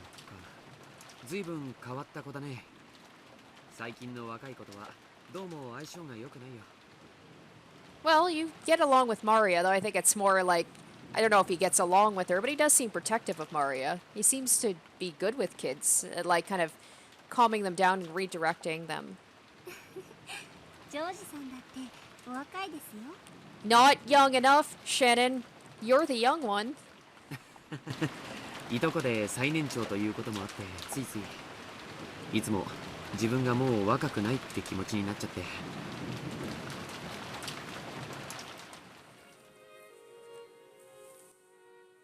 George and Shannon could be seen surrounded by the rainy rose garden. Though the rain was still pouring down, there was hardly any wind at all. The scant protection provided by the arbor was more than enough to house this secret meeting between lovers. Following that fight with Erika, the group had decided to play some cards for a change of pace. When that was over, Shannon returned to the servant room, and shortly after, George left the room as well to meet Shannon here at the time they'd arranged. It's been a while since we've seen the proposal moment. 一番自分自身との付き合い方が難しいと思います。そうだね。子供という殻を打ち破りたくて、あたり構わずくちばしを打ちつけるお年頃だね。それを打ち破れて、ようやく大きく羽ばたくことができる。僕もそうだったよ。かつてまだ殻の中にいた時の自分は情けなくひ弱な、まるで。そんなことはありません。いや、いいんだ。自分でも分かってる。かつての僕はいとこの中で最年長ではあっても、いつもぼんやりしているうだつの上がらない男だったよ。それは何もいとこの中だけの話じゃない。家でも学校でも全てでそうだったさ。 Are we about to get George's sob story now? I hated being like that. I wanted to break that shell and become a splendid adult like mother and father. でもジョージ様はそれを打ち破られました。この数年のジョージ様は毎年出会うたびに見違えるようでした。ありがとう。何かきっかけがあったんですか？殻を破る？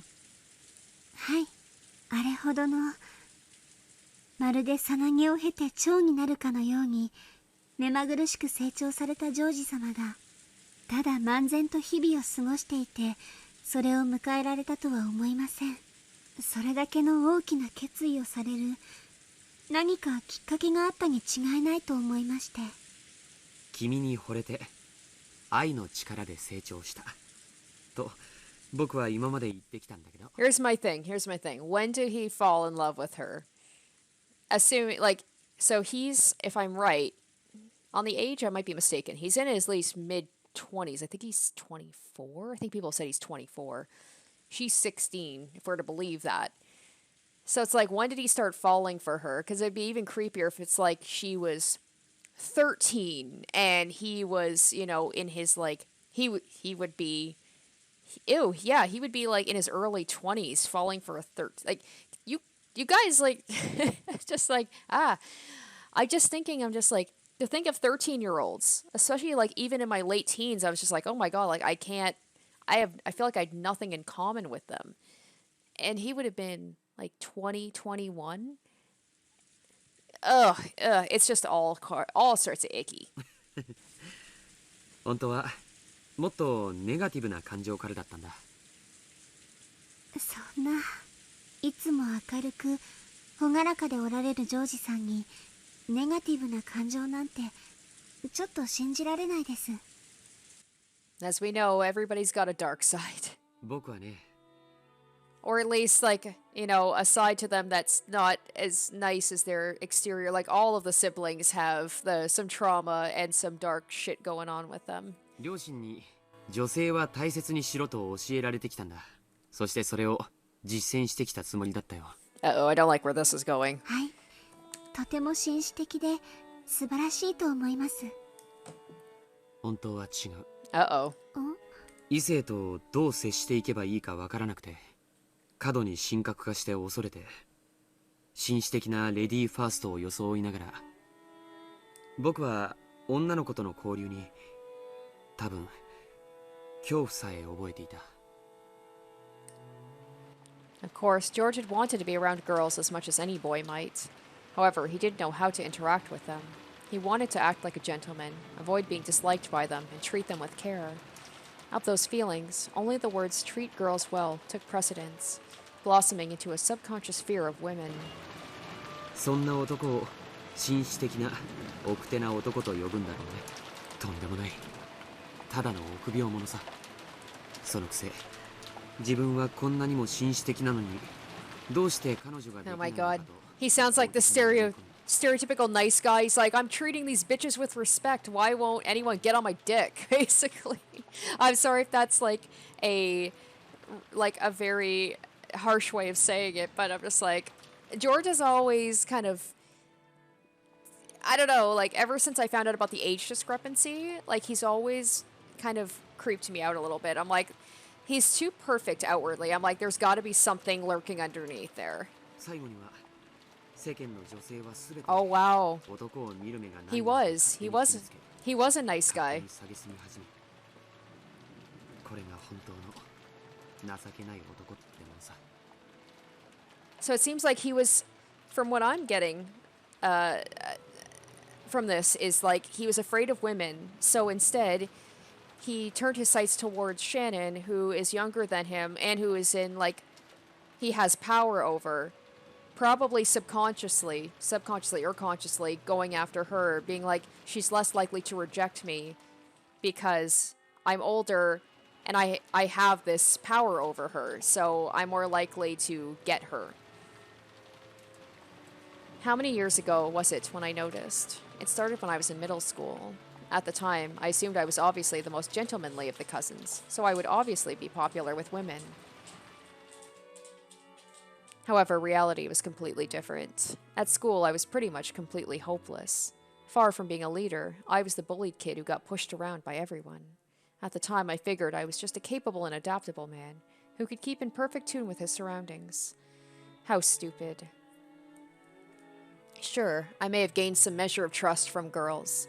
However, not only were there no one who would be my girlfriend, I didn't even know any girls I could call a friend. そりゃそうさ。レディーファーストと称していつも後ろへ下がる男だよ。そんな後ろ向きな牽引力のない男の背中についていこうなんて I mean, 誰が思うものか。I'll give him some props for that he kind of looked inward and it was like, maybe it's not the girls that are the problem, maybe it's me. Like, if I was a girl, would I want to be with someone like me? Still not cool with the Shannon relationship, but... 滑稽だね。それに気づかず、自分はさぞや魅力的な男子に違いないなんて思ってる。その気持ちちょっぴりわかります。自分が異性に魅力的に見てもらいたくて努力した振る舞いが必ず思った通りの結果を導くとは限りませんから。へえ、シャノンにもそういう経験が？もちろんです。私だって男の子の気を引きたくてできもしないお化粧をして恥をかいたり。 Now, could she be talking about Badler? Because, I mean, there's not too many boys, her being a servant here for so long. There's not too many boys she would interact with. 恥ずかしい失敗の思い出がたくさんあります。 She could also be talking about George. Maybe when she moved on, realized Badler wouldn't be coming back, so she, like, fixated on George. そんなうぬぼれた僕の目を覚ましてくれたのがシャノン。 And how old were you, George, when that happened? I'm just curious. 君たちだった。どんなきっかけがジョージさんに訪れたんですか？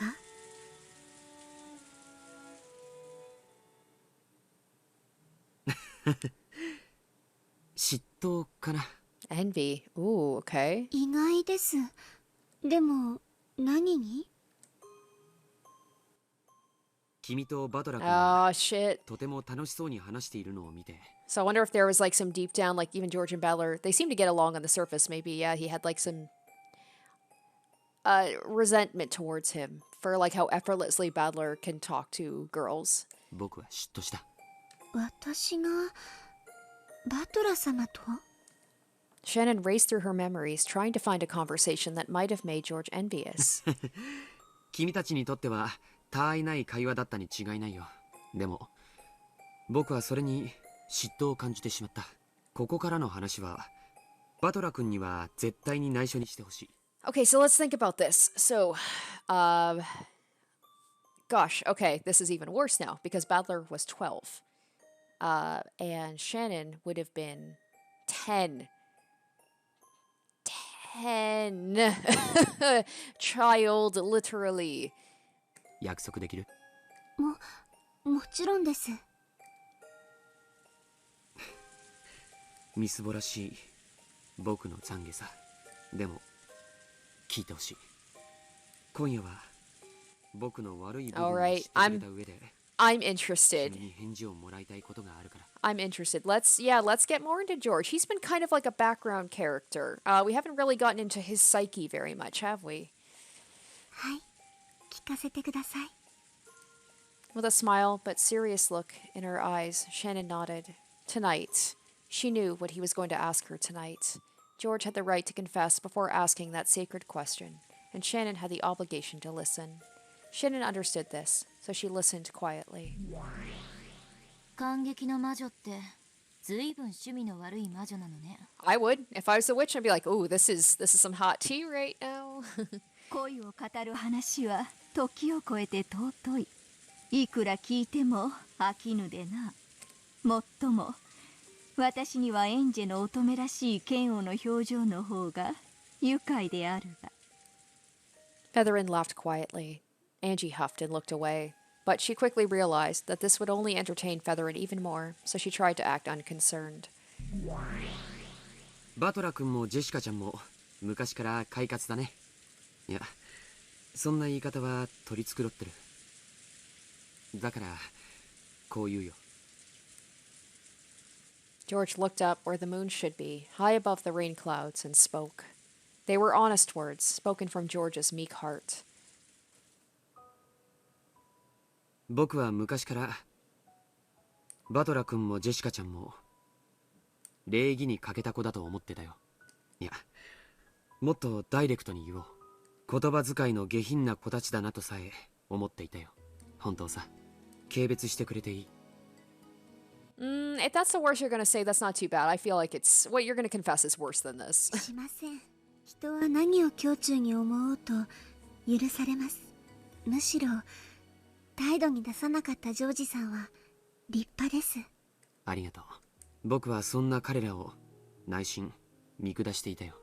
それに比べて僕はなんと立派で紳士的魅力にあふれているかと本気でうぬぼれていたさ。I was at that age when having a girlfriend felt like a necessary condition for becoming a real man. I truly believe no girl could fail to admire a gentleman who treated girls as well as I did. He is like the most stereotypical nice guy I've ever heard. Wow. So I really did assume the girls I knew were attracted to me. それに比べたらいつまでもはしゃいだりふざけたり下品で低俗な言葉遣いばかりしているバトラ君やジェシカちゃんなんか絶対に彼女や彼氏ができたりするもんかと思っていたよ。それがいつまでたっても彼女ができない自分への精神安定剤だったのかもしれない。とんでもない。彼らは僕に劣ってなんかいない。むしろ異性を勝手に神格化してレディーファーストと称して恐れて避ける僕の方がよっぽど劣っていた。バトラもジェシカも昔からああいう性分だった。確かにそやで紳士的淑女的とは到底言えなかっただろう。 But they were true to themselves at least. しかし男女を分け隔てなく交流できる力があった。いや、魅力と言っていいかもしれない。ちょっとわかるわ。お兄ちゃんやジェシカお姉ちゃんみたいなタイプの人って男女問わず誰とでも仲良くなれるタイプよね。ジョージお兄ちゃんには悪いけど、あまり紳士を振りかざしすぎる人ってちょっと気持ち悪いわ。Angie, girl, same. That's the problem. Is like sometimes if the opposite sex, you know, they it's like he said he what did he say? Deified them. Basically, he like held them up on a pedestal rather than just treat them like equals. 女に幻想を持ちすぎっていうか、なんというか。人は無縁であるなら相手が無害で退屈な人間であることを尊ぶ。しかしそれは邪魔にならないという意味で好まれているだけだ。退屈な人間を身近にしたいと願う人間などいるわ。当然よ。And they're just straight up being like, yeah, you're just George, you're boring. 動かず物も言わぬ電信柱と友達になろうというバカはいないわ。でも動かず物を言わないのは電信柱としては優秀だわ。そういうことだ。 I love them just like they're just watching from the metaverse, just like roasting not Badler, roasting George. ジョージはつまりいくら自分が優秀であっても魅力ある人間として認められていない。ただの電信柱扱いであることにようやく気づいたというわけだ。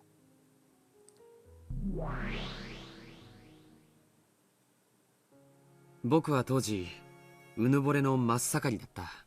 だから親族会議でみんなで集まっている時、一番魅力的なのは僕で、それに混じって遊んでくれた使用人の女の子はみんな Wow, you gotta love that. 僕に惚れていると信じていたよ。That's a mix, like a nice guy with a sense of grandeur. That's a bad mix. それがあの日、僕はそこでようやく自分がどれほどみすぼらしかったかを And like I said, 思い知ったのさ。good on George to like try and actually, rectify it and try to change himself. But I would respect it a lot more if he went for a girl that was closer to his age.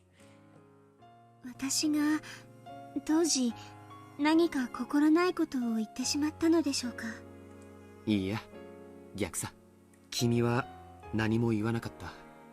君の瞳に映っているのは常に僕だといううぬぼれが打ち砕かれたのさ。 So once again, we're talking about when it was the conversation with Badler. The last time Badler was in Rokujima was when he was 12 and Shannon was 10, and George is upset because the 10-year-old servant is not paying attention to him. Ew. Just when did it start? No, it must have started long before then. I only failed to notice because my eyes were clouded with conceit. ある日唐突に気づいたんだ。君たちがバトラ君やジェシカちゃんと僕なんかよりはるかによく馴染んで楽しそうに遊んでいることに。 Yes, those two, whom I had looked down upon so much, were radiating far more charm than I was. You really looked like you were enjoying yourself that day. That look on your face was far brighter than any you ever showed me. 気色悪い話さ。僕は君を勝手に僕に好意を持ってると決めつけ、ひょっとしたら異性の付き合いになってもいいかななんて。 10. 青臭い白 She 心を許し was... たことさえあるんだ。 I'm sorry I keep saying this. She was 10. それを勝手に恋人を奪われた気持ちになって勝手に傷ついてる。どこまでも僕はダメな男だったんだ。その時ようやく僕は自分の愚かさに気づけたんだ。ジョージ様。その後バトラ君はいろいろあって親族会議に来なくなったけど、ルドルフおじさんから彼の近況は聞いていたよ。 So if my math is correct on this one, so George is, we'll say 24, 23, 24, we'll say 24. And Badler is 18 now, so 6 years difference. So he would have been 18, George would have been 18 years old, being jealous of his 12-year-old cousin getting along with a 10-year-old servant, upset that he wouldn't have her. Like, おじさんも可愛い人だね。バトラ君とあんなにいつも喧嘩をしているのに、バトラ君の近況を常に気にかけていた。そうですね。私も聞かせてもらったことがあります。アスム様も呆れておられましたっけ？ and Asuma-san, that's someone that we like has just been kind of someone in the background. Are we going to get more information about this woman? Are we going to talk about like that whole thing with Badler not being her son and all that stuff? I assume we're going to get into that. 学校では大層女性に人気でトラブルが絶えないのはきっとルドルフ様の血のせいに違いないと。そしてジェシカちゃんも男女の友達を大勢作っていつもその中心で活躍していると聞いていたし、実際ジェシカちゃんと話してもそれは何の誇張でもないと理解できたよ。 That experience had shown that the two I looked down upon were much more attractive human beings than I was. 最初はね、バトラ君たちを真似ようと思ったんだ。滑稽な話さ。ふざけたりはしゃいだり下品な会話を好めば彼らのような魅力が得られると思い込んだ。ジョージ様がですか？ちょっと想像できません。痛々しかったよ。僕もあの頃のことは生涯思い出したくない。そしてそんなことを真似ても真の魅力は宿らないとすぐに気づいたよ。僕に魅力がないのは人を大事にすると称したり場の雰囲気に合わせて振る舞えると称したりして、いつも一歩逃げている自分の臆病さにあったんだ。僕はそれを克服するために生まれ変わる決意をしたよ。初めて自分の殻というものを理解し、それを打ち破ろうと誓ったんだ。その意志がくじけそうになるたびにあの日のことを思い出して、バネ、君たちが僕を忘れて楽しそうに遊んでいたあの日、そして僕に好意があると決めつけている君の瞳に僕が映っていなかったことをね。誓ったんだよ。今度こそ本当に君を振り向かせて。Oh. その瞳に So creepy. 僕を映してやりたいとね。 He's like, I'm gonna change myself and make this young girl love me. それが実は君に恋をした一番最初の感情。複雑だったんですね。あの日僕を無視して遊んでいた君たち。 Wow. Damn. 君への復讐が Alright, now we're getting to yeah, it's getting dark now. いつの間にか本当の恋心に変わっていったんだ。しかし神に誓うよ。それが君のことを真剣に考え出したきっかけだとしても、僕が今君に持つ気持ちには何の偽りもない。僕は君を生涯愛することを誓う。それは誰にも何にも偽らない。そして君を妻として迎えるために、僕には世界を敵に回すことだって厭わない覚悟がある。ジョージさん。以上が君に先にしておきたい懺悔さ。僕は今日まで君のことを初恋で一目惚れだったと言ってきた。それは嘘なんだ。うぬぼれた僕の歪んだ。関係ないです、そんなの。 Shannon smiled, but she spoke forcefully enough to interrupt George's words. 初恋じゃなかったら結ばれちゃいけないんですか？初恋の人を忘れたらそれは裏切りなんですか？ I think she's talking more about herself, right? She's got to be talking about like her first love was Battler. 恋ってそんな単純じゃない。いえ、単純かもしれない。だって恋なんて簡単。常に今の自分の正直な気持ちだけが正解なのだから。だから昔の話も馴れ初めも何も関係ないんです。I wouldn't say that. I feel like that could be an important factor in things, just saying. 懺悔沈んだったかな。いいえ、何事も完璧なジョージさんにも人間臭い一面があることが分かってちょっと嬉しかったです。そしてそれを私だけに打ち明けてくれることに。ありがとう。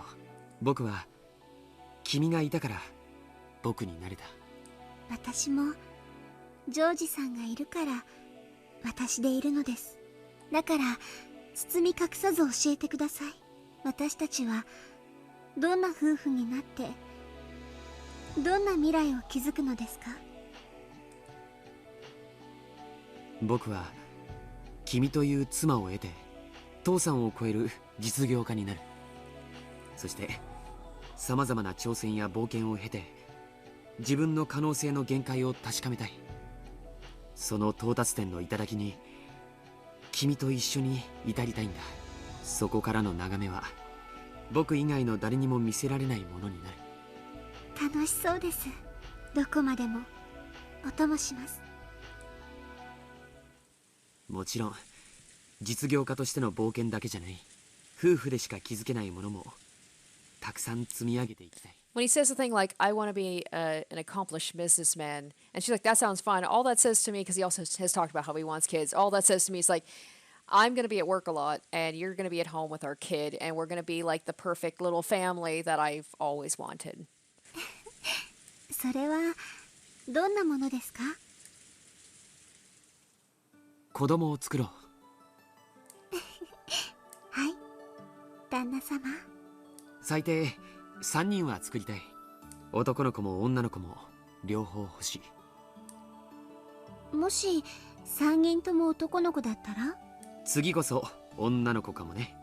4人目を作ろう。 Oh my gosh, he's like, you're going to keep pumping out kids until we get a girl. 何人いてもいい。子育てという冒険も2人で楽しもう。そしてやがては巣立った子供たちが孫を連れて帰ってくる。気づけば僕たちは大勢の子供と孫に囲まれた賑やかな老後を迎えてるだろうね。楽しそうです。ジョージさん、どんなおじいちゃんになってるんでしょうね。君こそどんなおばあちゃんになってるんだろうね。でも僕は君を変わらず愛し続けるよ。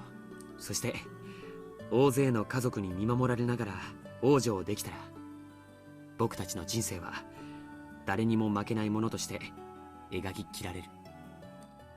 George didn't just talk about his love in the present. He swore to love her soul until the final moment, when the lids of their coffins would be shut. Then George took a small box out of his pocket. Even without opening it, she knew what was inside. He took it out with a motion that was more natural even than the one he had practiced in the bathroom at the airport, and it was overflowing with charm. Sayo. Sayo, that's it. That's her name. It's been a while since someone has said it, so... 結婚しよう。はい。この指輪をどうかその指に通 It's して funny. ほしい。 The previous time she was like, let me think about it. This time, like, immediately she says yes. はい。ジョージさん。That ring, which glistened divinely even in the dim light of the arbor, passed from George's hand to Shannon's finger. Of course, Shannon had already decided which finger to put it on. 僕と君の未来を阻もうとするすべての運命に、僕は毅然と立ち向かうことを誓う。 George proclaimed he would reveal their engagement to the entire family on the next day, which they will probably die before that happens, I'm guessing, or at least one of them will die. 僕たちの結婚に両親はとやかく言うかもしれない。でも僕はそれを許さない。僕が親にするのは婚約の報告であって認めてもらいたいわけじゃない。もし母さんが君との結婚を許さないと言い出すなら、僕は自ら感動を申し出て君と家を出るつもりだよ。僕にはその覚悟がとっくにあるんだ。 Maybe that's why Shannon said that she's going to, if she wins the declaration of love over Cannon, then she's like, we will leave and we will never come back, because she probably understood that George is going to risk being disinherited if he does go through with it. 僕たちの未来を阻むすべての運命に、僕は毅然と立ち向かうことをもう一 George had said it aloud, so Shannon said the same thing. 私も私とジョージさんの未来を阻もうとする運命に毅然と立ち向かうことを誓います。 Shannon also seems to have memories of previous timelines, so maybe she also understood that this is George has said this before about how he would leave the family if need be, so that's why she told Cannon I will never come back, because that's what would happen if she manages to survive past the Rokonjima incident, which never happens.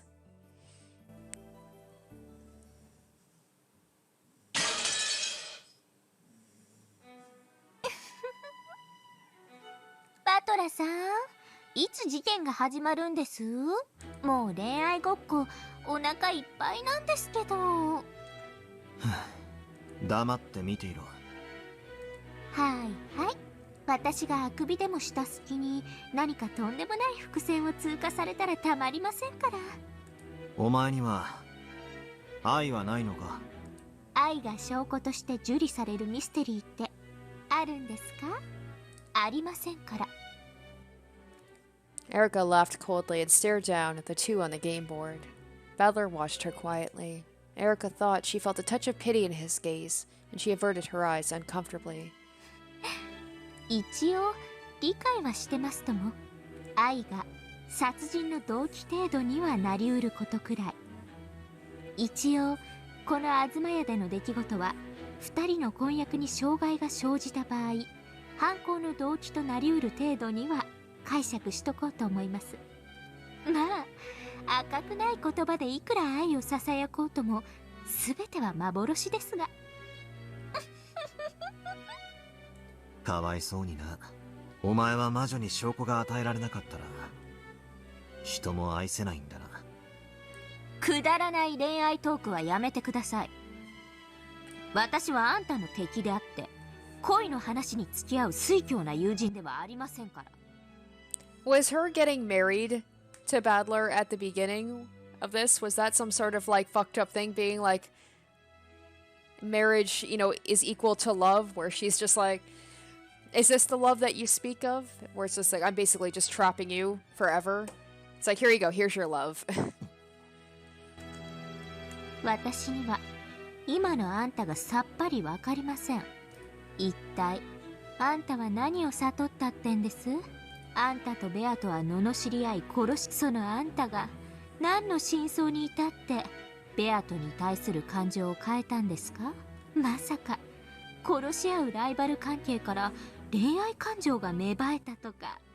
Hey, you know バ what? カなこと言い出さないですよね。 The enemies to lovers trope is a thing. エリカ卿、ゲームの進行を続けさせましょう。退屈な恋愛シーンなどとっとと終わらせるに限ります。ほんとそうですね。口を挟んで失礼。ささ、どうぞ続きを。